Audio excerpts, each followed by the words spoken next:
Hi folks, we're going to begin this tutorial exporting this glass here. I'm going to export it selection, and I'm going to export it right inside the RealFlow project that I have previously created.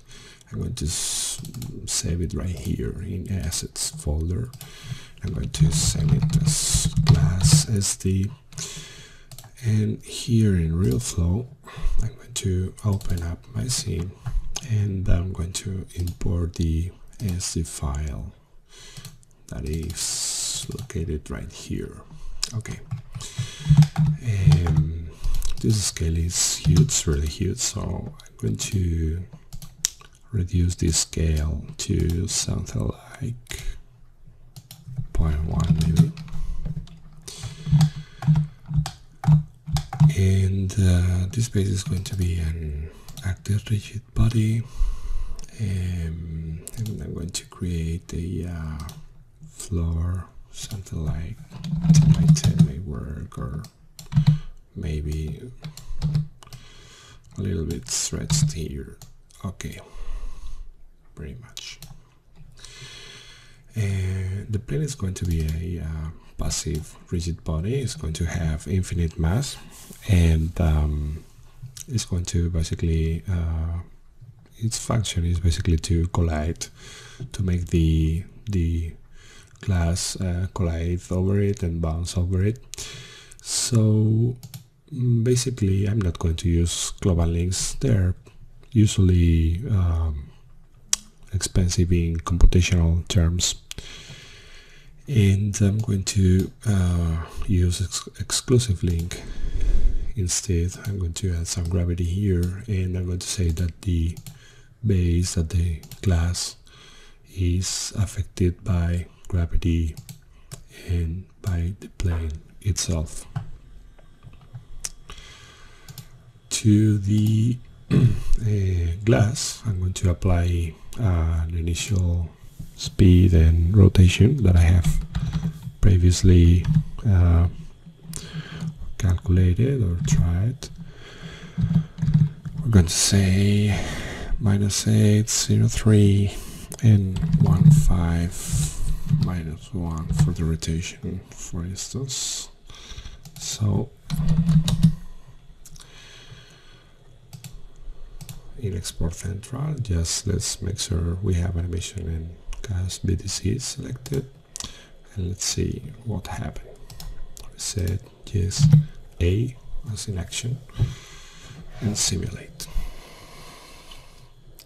Basically we have a nice ball. Now the glass has arrived to the floor, is colliding over it, and just few rotation depending on the basically on the friction of the plane and the glass.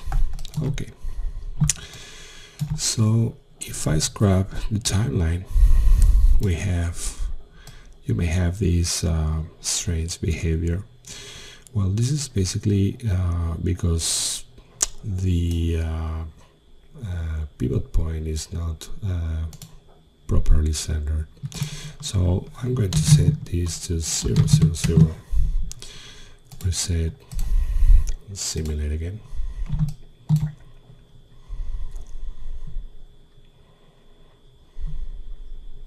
Okay, in this case, if I scrub the timeline, you'll see that it's properly settled. The problem here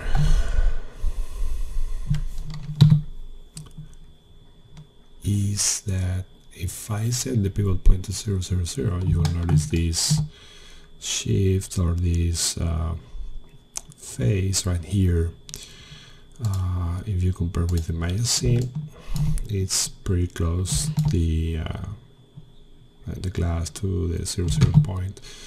Right here we're going to set these coordinates to 0, 0, 0 in order to be consistent with my scene, and once again reset and simulate.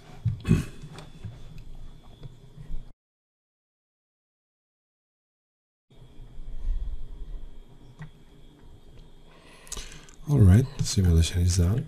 So if I scrub here, you'll see that the playback is consistent. Okay, so you may say, okay, I'm going to use, for instance, this glass to pour a liquid or water or whatever. I'm going to set it to cache. Just if I put some water inside, nothing happened actually, because the problem is that in order to be cached this geometry, they need to export their own SD file, this file here. So what we're gonna do is open the Export Central and select the animation SD of the ARM base geometry. So in this case, I'm going to simulate again. Sorry. Let's put in active, set yes, and simulate.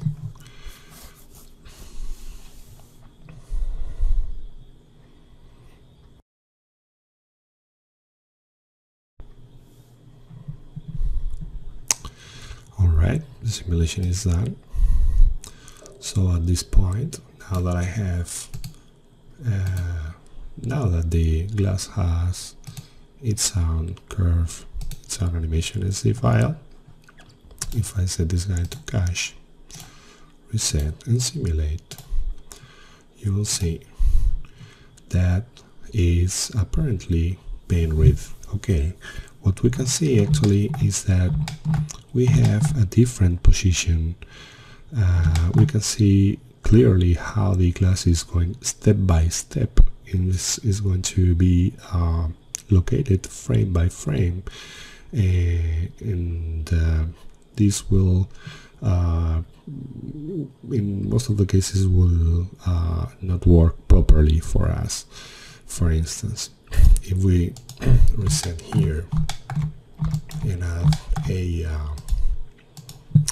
mass of water, just say something like 0.5 with, for instance, a resolution of 15. I'm going to lock this guy here and put this in wireframe. So let's simulate a few frames.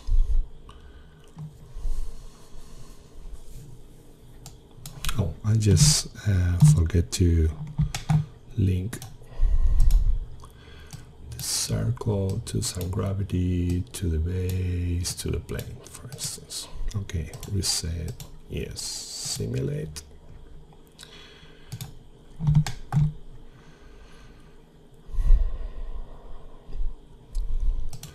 Let's stop the simulation, set the speed to 0 to disconnect to avoid new particles, and keep it simulating. So now I have the ability of cache the glass here. If I release, you will see this really weird thing, this really weird effect. This is basically due because the fact of going step by step, every single time, every single frame that the glass is advancing in the timeline is losing the information in between.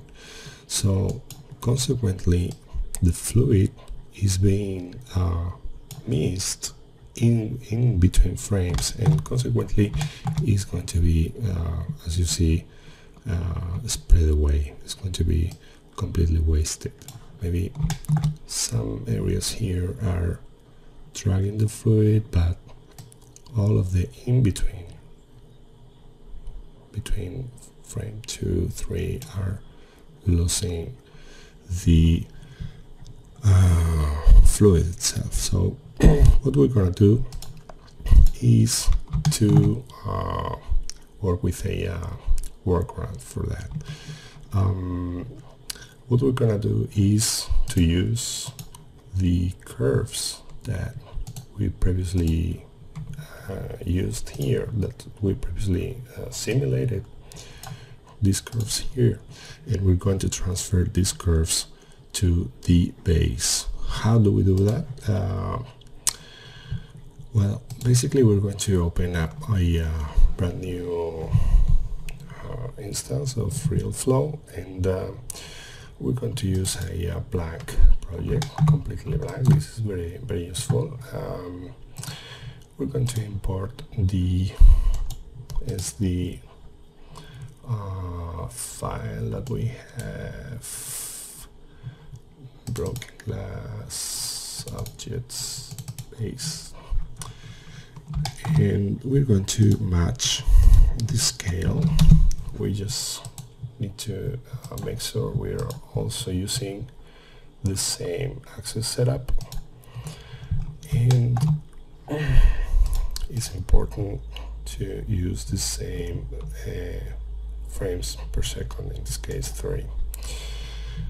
So instead of reading the SD, we're going to click over this button here, and we're going to force RealFlow to read or to work with curves. Working with curves makes RealFlow to be accessible, to have accessible the information in between frames.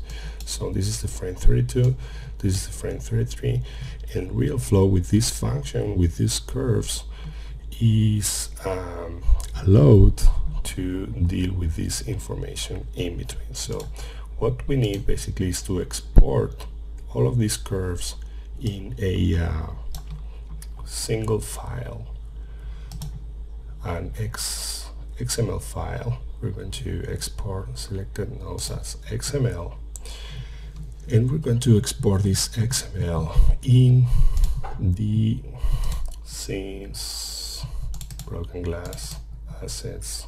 I'm going to name it as base XML and save. We don't need the links, and we don't need separate curves or separate files for the curves. Okay, and we can get rid of this instance. Okay, now if we take a look at the XML file that we have exported, basically we have here the reference to the base SD and the definition step by step, point by point, frame by frame of the position and rotation, basically the coordinates of the node that I previously exported. So I just need to make sure that this name here matches the name of the node that I want to transfer the curves. So I just going to drag and drop the XML file over the viewport, and automatically, if I click over the base, over the glass, you will see that now I have the definition of the movement of this node in curves. This is extremely important. So RealFlow will have in between frames, will have available the information to deal with fluids, rigids, whatever. So right now, if we repeat the test that we previously done, I'm going to log here, and I'm going to fill a few particles the glass.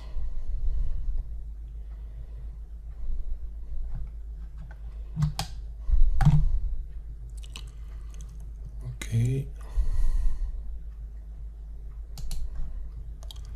I'm going to disconnect the speed and keep the simulation.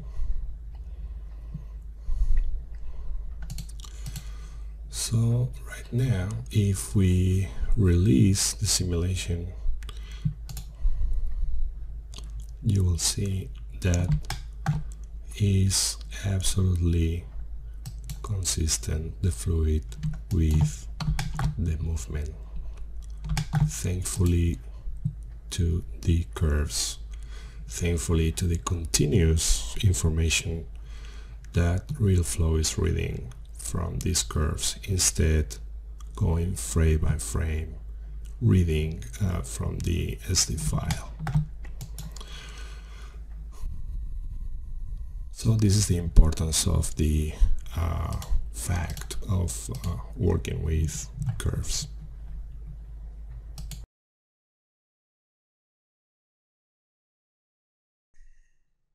Okay, moving forward with this tutorial, now I have this glass with animation in curves. I'm going to make sure we just disconnect this curve here, because I'm going to use this curve. I don't want to this curve be overridden. I want to use it for Maya, so I'm going to uncheck the export central here in order to avoid to write it over it.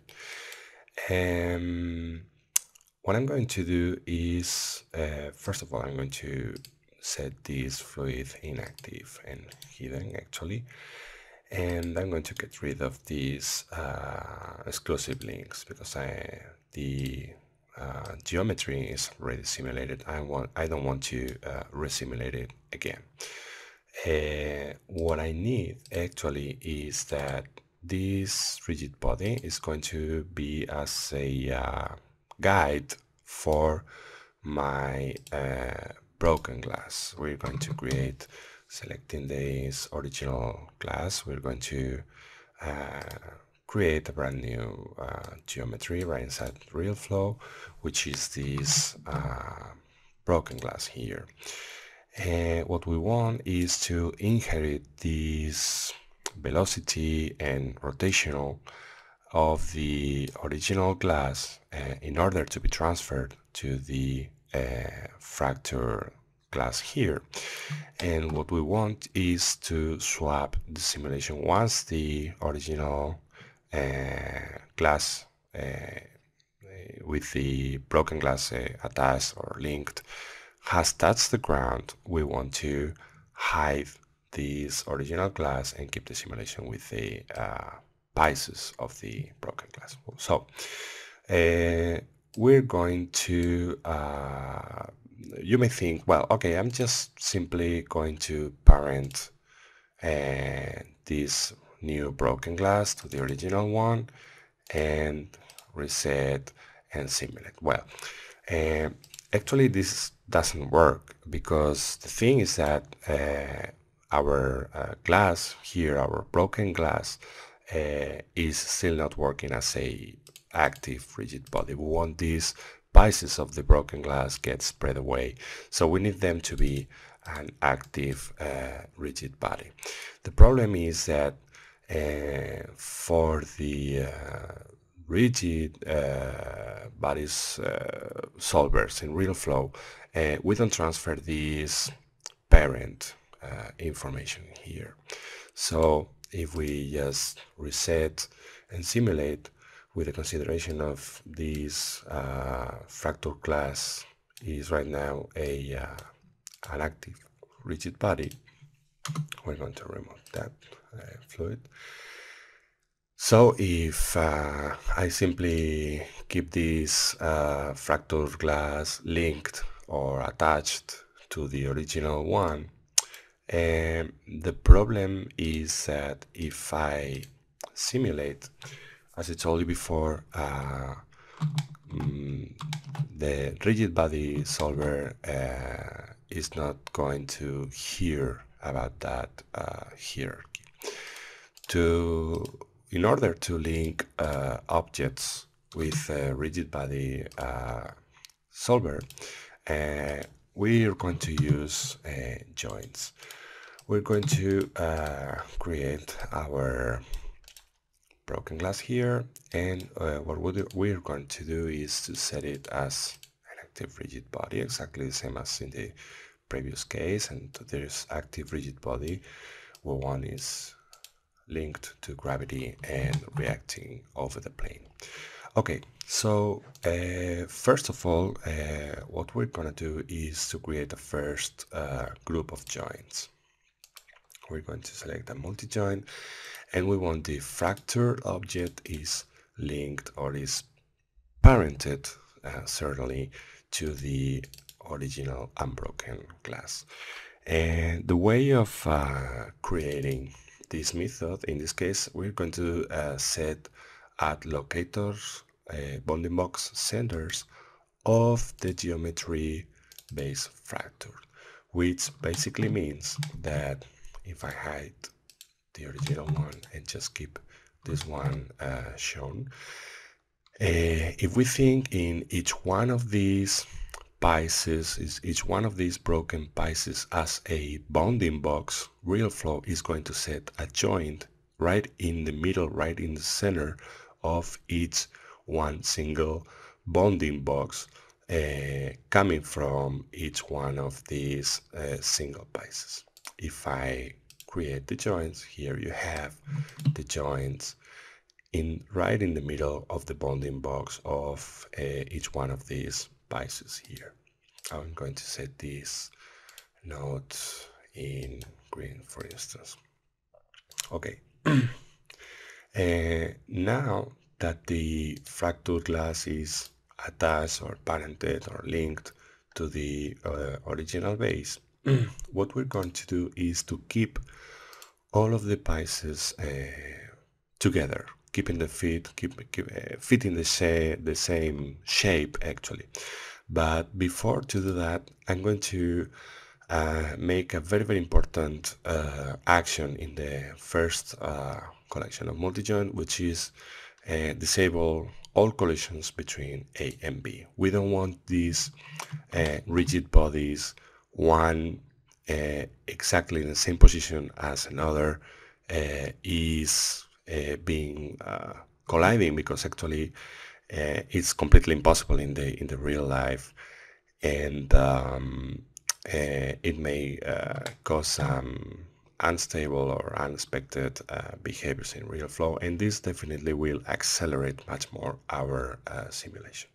So right now, as I told you before, we're going to create a second collection of multi-joints here, and we want the pieces of the fractured glass are linked to the pieces of the fractured glass themselves, and we want this connection made by contact. And we're going to set a limitation of 20, for instance, in order to save computational time. If we take a look at the statistics, in this second collection we are creating roughly 1400 joints. If we keep this in the default value, this value will be probably cranked up to something like 10,000 or something like that. So in this case, we're going to we're going to keep the this option here, disable collision by pairs. We're going to set to yes in order to disable the collisions between pieces themselves.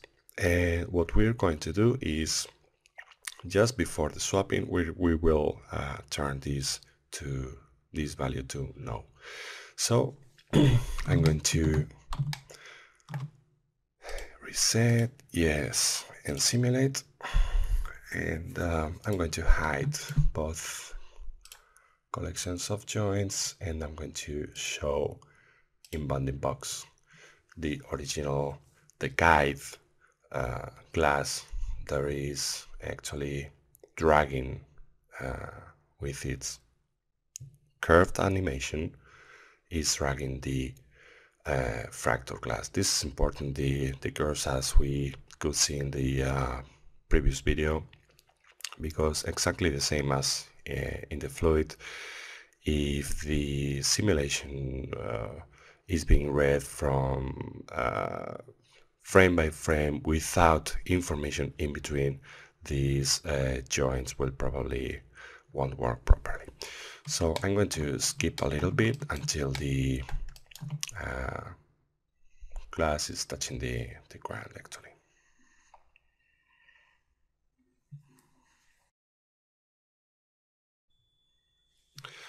All right, now the base is touching the ground. I'm going to stop the simulation, and for the second multi-joints I'm going to enable the collision by pairs. I want these factors collide one on each other when touching the ground. So I'm going to simulate again.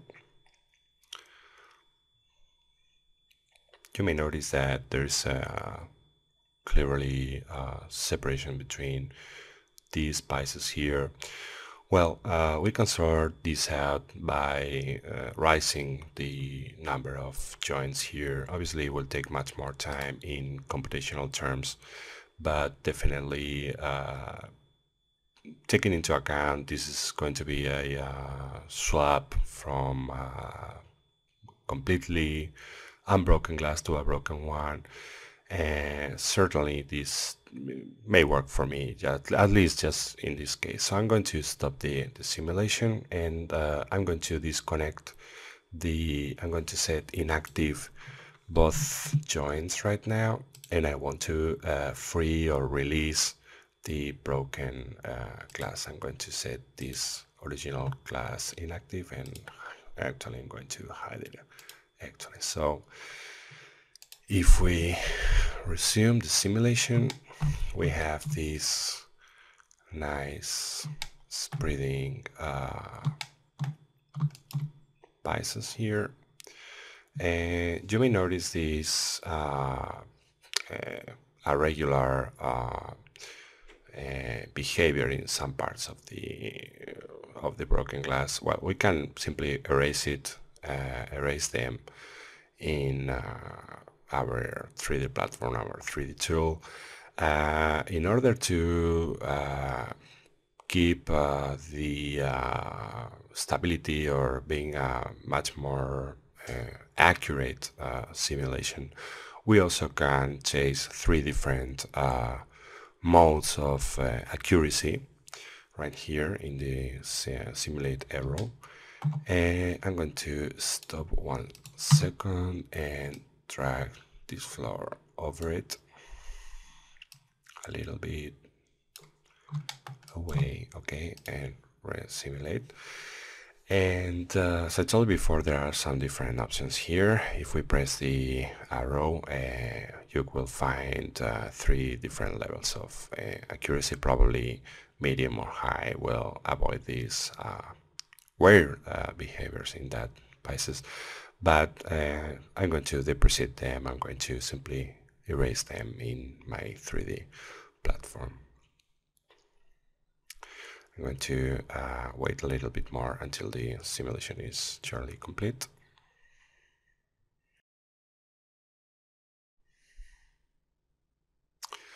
All right, so right now the simulation is done, and if I select the object here, the factor object, we'll have, and scrap, we'll have these, all of these pieces with the movement absolutely consistent with the original class. Okay, I'm going to back to my app, and right in this scene I'm going to import these files.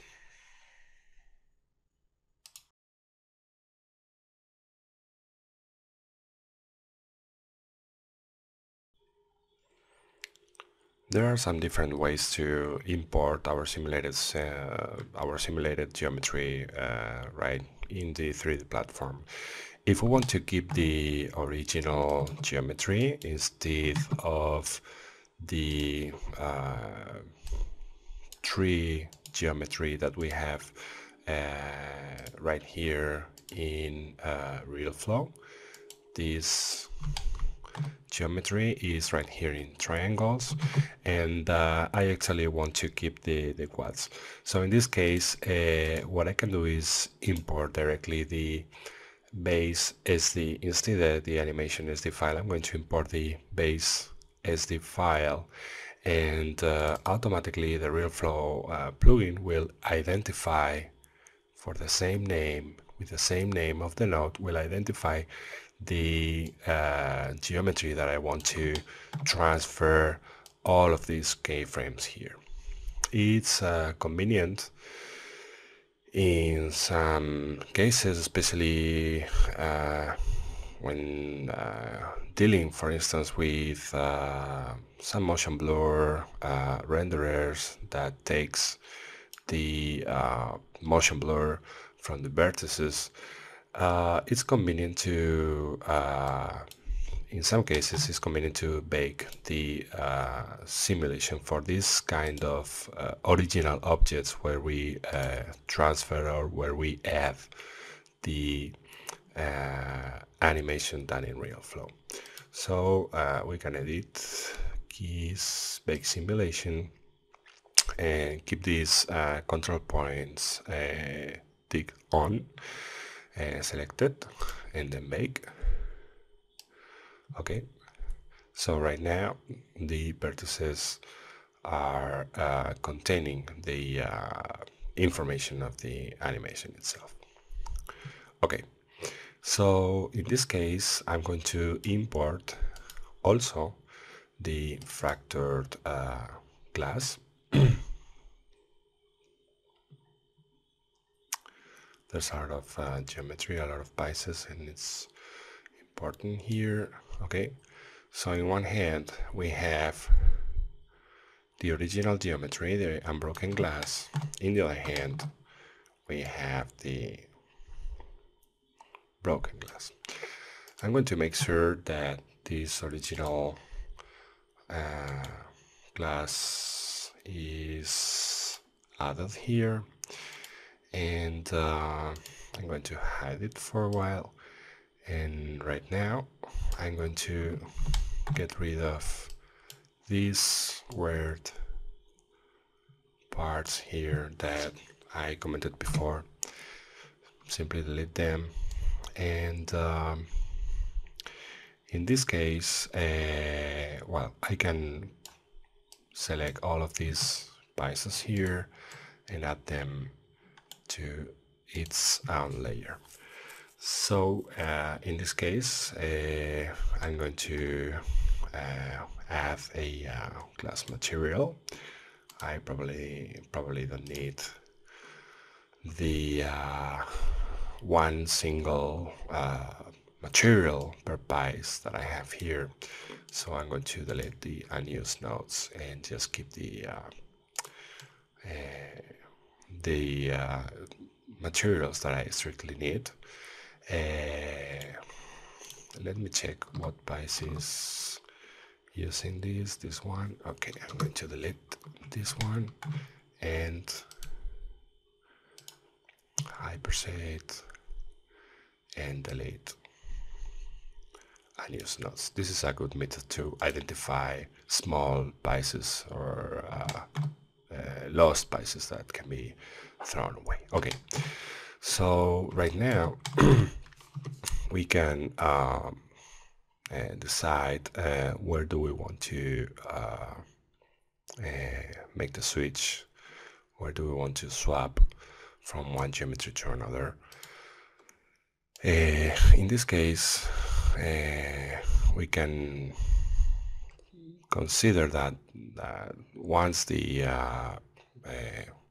glass is touching the ground, it's going to be absolutely rocky. So maybe rather in the same frame 40 approximately, I'm going to select this guy here, And in the frame 39, I'm going to set the visibility on, and in the frame 40, I'm going to set the visibility in off. The thing is that if the visibility is keyframe all around the timeline, I can simply break the connection right here. Okay, and right now I'm going to set visibility on key and visibility off key. Okay, so in this frame it disappears. Same thing for the broken glass. We're going to select all of these objects, and we're going to select the visibility on here and visibility off in the 39 and keyframe. So this is what it happens. If you want to see more clearly, let me add a number for this guy here. So this is roughly our breaking geometry.